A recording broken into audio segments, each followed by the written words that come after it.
Most people consider life a battle, but it is not a battle, it is a game. It is a game, however, which cannot be played successfully without the knowledge of spiritual law. And the Old and the New Testaments give the rules of the game with wonderful clearness. Jesus Christ taught that it was a great game of giving and receiving.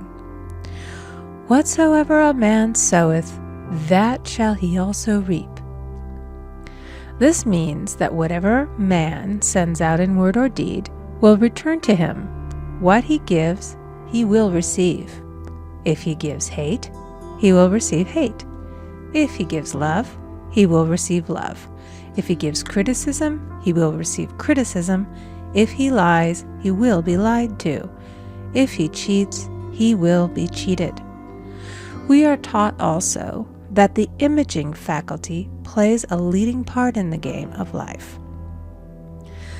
Keep thy heart, or imagination, with all diligence, for out of it are the issues of life. Proverbs 4:23. This means that what man images, sooner or later externalizes in his affairs. I know of a man who feared a certain disease. It was a very rare disease and difficult to get, but he pictured it continually and read about it until it manifested in his body and he died, the victim of distorted imagination. So we see, to play successfully the game of life, we must train the imaging faculty. A person with an imaging faculty trained to image only good brings into his life every righteous desire of his heart. Health, wealth, love, friends, perfect self-expression, his highest ideals.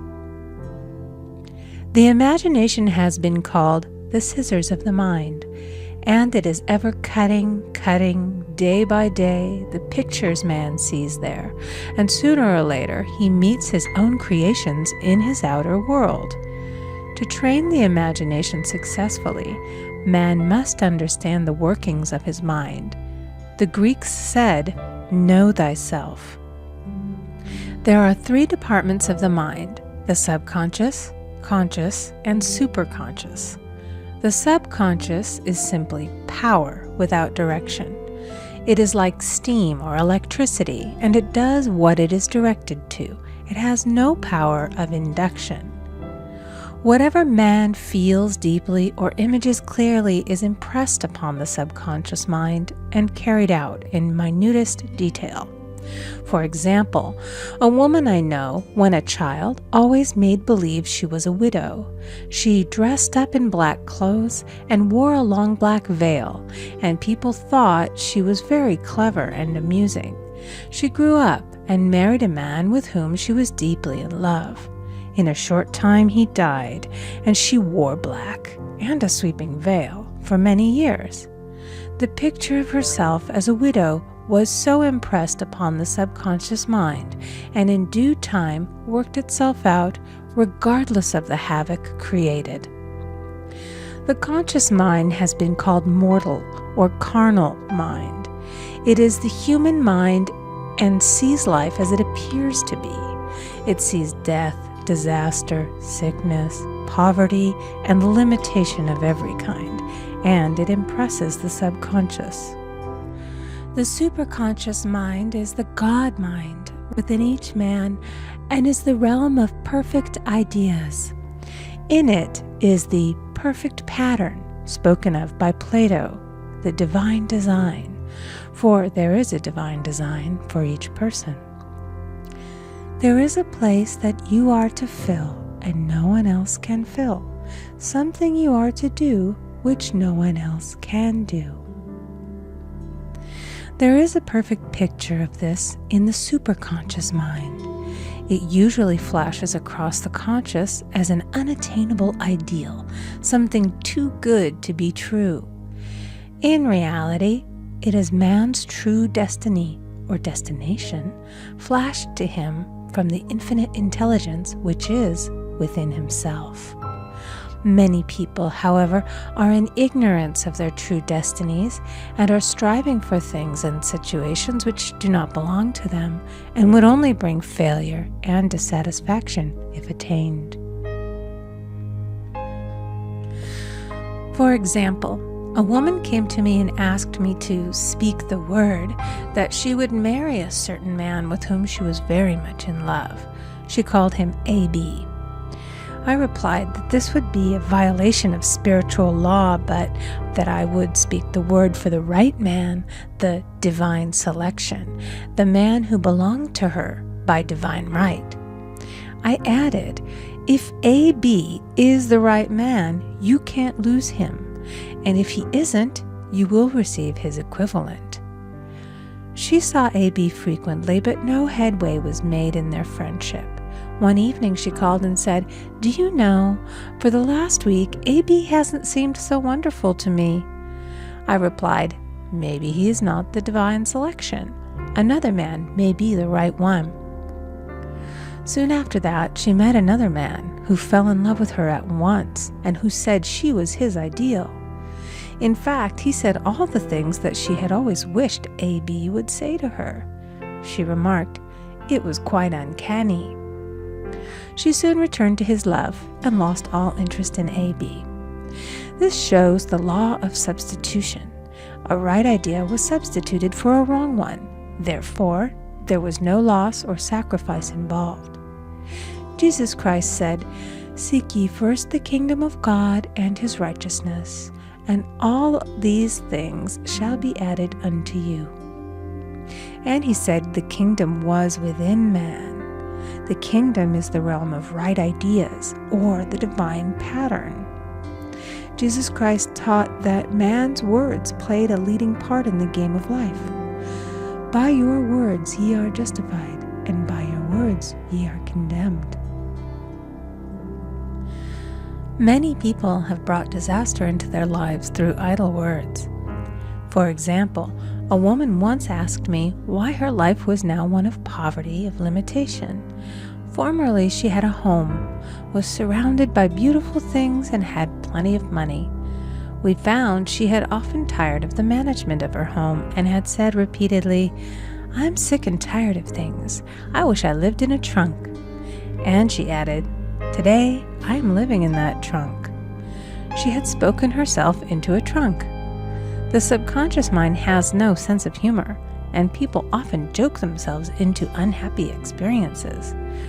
For example, a woman who had a great deal of money joked continually about getting ready for the poorhouse. In a few years, she was almost destitute, having impressed the subconscious mind with a picture of lack and limitation. Fortunately, the law works both ways, and a situation of lack may be changed to one of plenty. For example, a woman came to me one hot summer's day for a treatment for prosperity.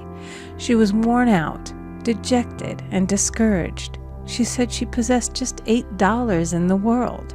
I said, "Good, we'll bless the $8 and multiply them as Jesus Christ multiplied the loaves and the fishes." For he taught that every man had the power to bless and to multiply, to heal and to prosper. She said, "What shall I do next?" I replied, "Follow intuition. Have you a hunch to do anything or to go anywhere?" Intuition means intuition, or to be taught from within. It is man's unerring guide, and I will deal more fully with its laws in a following chapter. The woman replied, "I don't know. I seem to have a hunch to go home. I've just enough money for car fare." Her home was in a distant city and was one of lack and limitation, and the reasoning mind, or intellect, would have said, "Stay in New York and get work and make some money." I replied, "Then go home. Never violate a hunch." I spoke the following words for her. "Infinite Spirit, open the way for great abundance for She is an irresistible magnet for all that belongs to her by divine right." I told her to repeat it continually also. She left for home immediately. In calling on a woman one day, she linked up with an old friend of her family. Through this friend, she received thousands of dollars in a most miraculous way. She has said to me often, "Tell people about the woman who came to you with $8 and a hunch." There is always plenty on man's pathway, but it can only be brought into manifestation through desire, faith, or the spoken word. Jesus Christ brought out clearly that man must make the first move. Ask, and it shall be given to you. Seek, and ye shall find. Knock, and it shall be opened unto you. Matthew 7:7. In the scriptures we read, "Concerning the works of my hands, command ye me." Infinite intelligence, God, is ever ready to carry out man's smallest or greatest demands. Every desire, uttered or unexpressed, is a demand. We are often startled by having a wish suddenly fulfilled. For example, one Easter, having seen many beautiful rose trees in the florist's windows, I wished I would receive one, and for an instant saw it mentally being carried in the door. Easter came, and with it a beautiful rose tree. I thanked my friend the following day and told her it was just what I had wanted. She replied, "I didn't send you a rose tree. I sent you lilies." The man had mixed the order and sent me a rose tree simply because I had started the law in action and I had to have a rose tree. Nothing stands between man and his highest ideals and every desire of his heart but doubt and fear. When man can wish without worrying, every desire will be instantly fulfilled. I will explain more fully in a following chapter the scientific reason for this and how fear must be erased from the consciousness. It is man's only enemy. Fear of lack, fear of failure, fear of sickness, fear of loss, and a feeling of insecurity on some plane. Jesus Christ said, "Why are ye fearful, O ye of little faith?" Matthew 8:26. So we can see we must substitute faith for fear is only inverted faith. It is faith in evil instead of good. The object of the game of life is to see clearly one's good and to obliterate all mental pictures of evil. This must be done by impressing the subconscious mind with a realization of good. A very brilliant man who has attained great success told me he had suddenly erased all fear from his consciousness by reading a sign which hung in a room. He saw printed in large letters this statement: "Why worry? It will probably never happen." These words were stamped indelibly upon his subconscious mind, and he now has a firm conviction that only good can come into his life, and therefore only good can manifest. In the following chapter, I will deal with the different methods of impressing the subconscious mind. It is man's faithful servant, but one must be careful to give it the right orders. Man has ever a silent listener at his side, his subconscious mind. Every thought, every word is impressed upon it and carried out in amazing detail. It is like a singer making a record on the sensitive disc of the phonographic plate. Every note and tone of the singer's voice is registered. If he coughs or hesitates, it is registered also. So let us break all the old bad records in the subconscious mind, the records of our lives which we do not wish to keep, and make new and beautiful ones. Speak these words aloud with power and conviction. I now smash and demolish by my spoken word every untrue record in my subconscious mind. They shall return to the dust heap of their native nothingness, for they came from my own vain imaginings.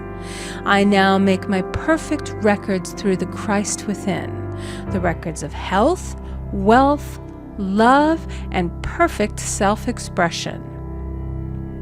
This is the square of life, the game completed.